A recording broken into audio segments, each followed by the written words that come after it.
திருவாரூர் மாவட்டத்தில் 15,623 மாணவ மாணவிகள் SSLC பொதுத் தேர்வினை எழுதுகின்றனர்.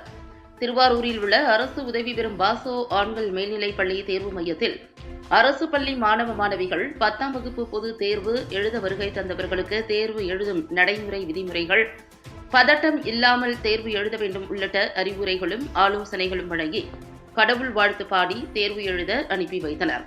திருவாரூர் மாவட்டத்தில் SSLC பொதுத் தேர்வினை 7,842 மாணவர்கள், 7,781 மாணவிகள் என மொத்தம் 15,623 பேர் தேர்வு எழுதுகின்றனர். SSLC பொதுத் தேர்வு இன்று தொடங்கி ஏப்ரல் மாதம் 15ஆம் தேதி வரை நடைபெறுகிறது. திருவாரூர் மாவட்டம் முழுவதும் 71 தேர்வு மையங்களில் தேர்வு நடைபெறுகிறது. பள்ளிக்கல்வித்துறை சார்பில் சிறப்பு பறக்கும் படை அமைக்கப்பட்டுள்ளது. மேலும் அனைத்து தேர்வு மையத்திற்கு போலீஸ் பாதுகாப்பு அளிக்க ஏற்பாடு செய்யப்பட்டுள்ளது.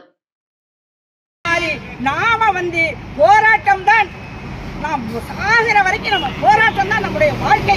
அப்ப நம்ம போராடித்தான் நம்மளுடைய இந்த ஓய்வூதியத்தை நாம் அதிகப்படுத்துவதற்கான அந்த வேலைகளை நாம் செய்தால்தான் நமக்கு கோபம் வரணும். எல்லாருக்கும் இன்னைக்கு கோபம் இன்னைக்கு தமிழகத்துல இன்னைக்கு ஓய்வூதியத்தை தான் இன்னைக்கு இந்த அளவுக்கு நம்ம போராடினாலும் நமக்கு அடுத்ததாவது முதலமைச்சராக இன்னைக்கு வயதானவர்கள் கிட்டத்தட்ட 70 வயசு, 65 வயசு, 70 வயசு ஆன அங்கன்வாடி பணியாளர்கள்